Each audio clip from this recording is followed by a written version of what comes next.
आज भारत में पाकिस्तान के लड़ाकू F-16 विमान को भारतीय सेना द्वारा मार गिराने के बाद और भारत के MiG-21 के क्रैश होकर और उसके एक पायलट को पाकिस्तान द्वारा हिरासत में लेने पर भारतीय मीडिया के कई पत्रकारों ने अपनी अपनी राय दी।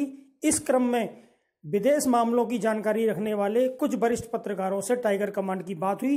आइए जानते हैं इस ताजा घटनाक्रम पर वरिष्ठ पत्रकारों की क्या राय रही और उनके अनुसार अब इस घटनाक्रम में आगे क्या होगा और भारत की भूमिका क्या होनी चाहिए। आइए सुनते हैं वरिष्ठ पत्रकारों आज दूसरे दिन की राय। स्थिति ये हुई है कि पाकिस्तान की ओर से F-16 विमान हमारी भारतीय सीमाओं में प्रवेश करा और हमारी वायुसेना ने उसको मार गिराया। उसके बाद अब जो स्थिति सामने आ रही है वो ये आ रही है कि हमारा एक पायलट पाकिस्तान के कब्जे में है और पाकिस्तान बोल रहा है कि वो उसके कब्जे में है। तो इस मामले में जो परिदृश्य बदला है पिछले 72 घंटे में, अब स्थिति क्या है भारत और पाकिस्तान के बीच की, और पाकिस्तान की ओर से विश्व परिदृश्य में चीन उसकी क्या मदद कर रहा है। देखिए, आपके दोनों सवालों को मैं बारी बारी लेता हूँ। पहली बात तो आज की ताज़ा स्थिति पर नज़र डालते हैं। आज की ताज़ा स्थिति वही ऐसी उत्पन्न हुई है जैसा मैंने कल आपको बताया था कि मैंने कहा था कि पाकिस्तान ज़रूर और ज़रूर रिटेलिएशन करेगा, और वही हुआ। अब ऐसा क्यों है, और आगे भी अगर हम कोई और एक्शन करेंगे तो उस पर भी उसका काउंटर एक्शन पाकिस्तान लेगा। उसकी वजह सिर्फ एक, वो ये कि और मुल्कों के पास फौज है। ये यहाँ पर उल्टा है, यहाँ पर फौज के पास मुल्क है। पाकिस्तान का वो मामला है। तो जो पाकिस्तान एक ऐसा मुल्क है जहाँ पर फौज ही मुल्क को चलाती है। अगर फौज की नाक कट जाए तो वो क्या बर्दाश्त करेंगे? नहीं करेंगे। और ये बात हमें भी मालूम होना चाहिए। इसमें जो जिस प्रकार से जो एस्केलेशन हुआ है, आगे और हो रहा है, बदला, फिर बदला, फिर बदले का बदला, फिर बदले के बदले का बदला, और फिर बदले के बदले का बदला, ये तो चक्र चलता रहेगा। ये एक मैडनेस है। This madness should stop. और पाकिस्तान के प्रधानमंत्री इमरान खान ने आज साफ साफ शब्दों में कहा, एक टेलीवाइज्ड एड्रेस में कहा है कि अगर हालात और बद से बदतर होते हैं, एस्केलेशन होता है, तो हालात ना मेरे कंट्रोल में रहेंगे ना नरेंद्र मोदी के। तो इसलिए मैं ये अपील करता हूँ कि हमें डायलॉग के थ्रू ये सारा मामला सुलझाना चाहिए। पाकिस्तान प्राइम मिनिस्टर इमरान खान ने कहा है। अब मुझे तो डाउट है, क्योंकि war hysteria is equal to votes. तो चुनावी माहौल में, चुनावी सीजन में ये सरकार उनके इस अपील को खारिज कर देगी, नहीं सुनेगी, जहां तक मैं जानता हूं। वो एक त्रासदी होगी मेरे हिसाब से, अच्छी बात नहीं होगी। क्योंकि अब जैसे कि पाकिस्तान ने किया कि अपने F-16 विमान, लड़ाकू विमान, जैसा कि आपने कहा, हमारी इंडियन एयर स्पेस में भेज दिए, और वहाँ पर उन्होंने किसी पहाड़ियों पर बम फोड़ दिए। अब उनके पास टारगेट तो है ही नहीं, क्योंकि यहाँ पर जिहादी कैंप तो है ही नहीं। जब जिहादी कैंप ही नहीं है तो वो क्या कहते हैं, नॉन मिलिट्री अटैक कैसे होगा? अब उनके पास भाषा तक नहीं है, भाषा भी हमारी चोरी कर रहे हैं वो। अरे भाई साहब, अगर आप कम से कम एक मुल्क चला रहे हो, एक फॉरेन ऑफिस चला रहे हो, तो आपके फॉरेन ऑफिस वाले क्या घास छील रहे हैं? कम से कम भाषा तो अपनी उपयोग कर लो। आप हमारी भाषा का इस्तेमाल कर रहे हो, नॉन मिलिट्री अटैक। अरे नॉन मिलिट्री अटैक अगर है तो कहां पर बताया करा आपने, ये तो बताइए। वो सिर्फ पहाड़ियों में बम फूट जाएगा, वो नॉन मिलिट्री अटैक हो जाएगा, उससे क्या हो गया? आप सिर्फ ये डेमोन्स्ट्रेट करना चाह रहे हो कि अगर आपके प्लेन हमारे एयर स्पेस में घुस सकते हैं तो हमारे प्लेन भी आपके एयर स्पेस में घुस सकते हैं। ठीक है, लेकिन अब यहां पर हिंदुस्तान को भी सचेत रहने की बात है। वो ऐसे कि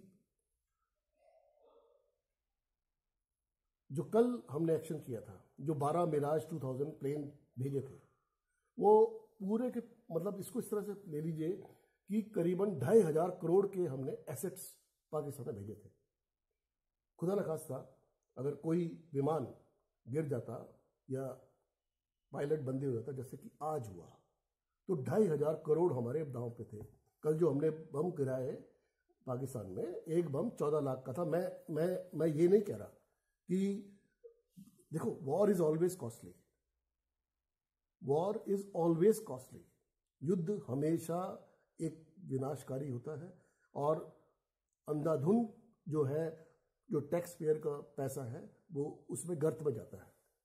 मैं कभी कभी युद्ध के माध्यम से शांति स्थापित की जाती है, कभी कभी, लेकिन ये वो कभी कभी नहीं है। मैं मानता हूं कि शांति को बहाल करने के लिए कई बार कड़े कदम उठाने पड़ते हैं, युद्ध जैसे। Yes, I agree. लेकिन क्या ये वो समय है? ये वो समय नहीं है। मैं बार बार ये कहता हूं कि अगर ये आपने कदम जनवरी 2016 में उठाया होता, जब पठानकोट पर अटैक हुआ था, एयरबेस पर, फॉरवर्ड एयरबेस, तब क्यों उठाया आपने कदम? तब तो आप आईएसआई की टीम को यहां पर पठानकोट एयरबेस पे ले आए। तो मतलब या तो आप तब गलत थे आप, या आज गलत है। दोनों वक्त तो आप सही नहीं हो सकते। अब मैं बताता हूं क्यों नहीं। पठानकोट एयरबेस पर जब अटैक हुआ, अंदर घुस के मारा उन्होंने। वो मेरे हिसाब से वो पुलवामा अटैक से ज्यादा संगीन था। लेकिन तब उन्होंने ये कदम इसलिए नहीं उठाया क्योंकि तब चुनाव नहीं था। वही जो राहत इंदौरी की जो फेमस जो कपलेट है, एक शेर है कि सरहद पे तनाव है क्या, पता तो करो कि चुनाव है क्या। वही बात है, लब्बो लुबाब सारी बात का यही है। अब आज क्या हुआ है? आज वही हुआ। हमारा उनके जो पाकिस्तान के जो F-16 जानबूझ करके हमारी एयर स्पेस में आए, और हमारे पास वहां पर उस वक्त फॉरवर्ड बेस पर जो एसेट था वो MiG-21 था। अब कहाँ MiG-21 और कहाँ F-16? MiG-21 को स्क्रैम्बल कर दिया जाता है। वो उन्होंने ल्योर किया, लुभाया उसको, और वो उस जाल में फंस गए।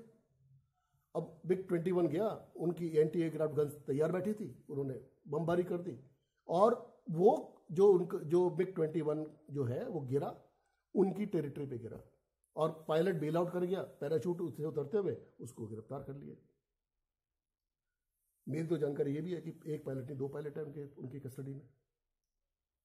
तो अब हिंदुस्तान के लिए मामला और भी संगीन हो चुका है, क्योंकि अब हमारे पास उनका तो पायलट है नहीं, उनके पास हमारे एक तो है ही जो विदेश मंत्रालय ने मान लिया, एक तो है ही, दूसरे के बारे में अभी पुष्टि नहीं हुई है, वो भी हो जाएगी। तो ऐसे हालात में जीत किसकी हुई, हार किसकी हुई? देखिए, युद्ध में ना कोई जीतता है ना कोई हारता है, सभी हारते हैं। युद्ध की विभीषिका ही कुछ ऐसी है।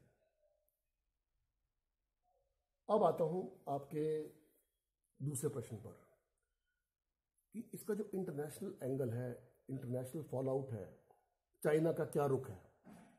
देखिए, यहां पर एक बात पाकिस्तान को ये समझनी चाहिए, पाकिस्तान को चिंता करनी चाहिए कि चाइना की तरफ से कोई भर्त्सना नहीं हुई है। चाइना ने कुछ इंडिया को भला बुरा नहीं कहा है, और जिस दिन ये अटैक हुआ, कल हमने जो अटैक किया मिराज 2000 का, कल उसके बाद कुछ चंद घंटों के बाद विदेश मंत्री सुषमा स्वराज चाइना में पहुंच गई। तो अगर वो उन्हें कोई कड़ा कदम उठाना चाहते तो वो सुषमा स्वराज को बोल देते कि आप मत आइए, हम जो RIC रशिया इंडिया चाइना की मीटिंग है वो कैंसिल कर रहे हैं, या आपका स्वागत नहीं है। ऐसा कुछ नहीं करा चाइना ने। तो इस पर पाकिस्तान को चिंता करनी चाहिए कि उनका जो ऑल वेदर एलाई है वो भी उनको उनका साथ नहीं दे पा रहा। क्यों नहीं दे पा रहा? क्योंकि चाइना को अभी भी उम्मीद है कि उनका जो बॉर्डर, जो बेल्ट एंड रोड इनिशिएटिव है, BRI, उसमें हिंदुस्तान ने शिरकत नहीं करी अभी तक। उनको उम्मीद है कि हिंदुस्तान उसमें पार्टिसिपेट करेगा। अब बहुत सारी कंट्रीज से ये दबाव आ चुका है चाइना के ऊपर। बहुत सारी कंट्रीज ने या तो शिरकत नहीं करी है या उनसे प्रोजेक्ट्स वापस ले लिया चाइना से, या उनके जो किसी के $5 बिलियन का, $7 बिलियन का जो प्रोजेक्ट था वो उसको डाइल्यूट करके $1 बिलियन या $1.5 बिलियन कर दिया है। तो इस वक्त चाइना को हिंदुस्तान सरकार की बहुत सख्त जरूरत है, उसकी मदद की। तो कहने का भाव क्या हुआ? कहने का भाव ये हुआ कि वही जो एक बड़ा फेमस हिंदी का सॉन्ग था, ना बीवी ना बच्चा, ना बाप बड़ा ना भैया, the whole thing is that, कि सबसे बड़ा रुपया। ये महमूद का जो सॉन्ग है, ये एक पॉलिटिकली करेक्ट है आज के इस समय में।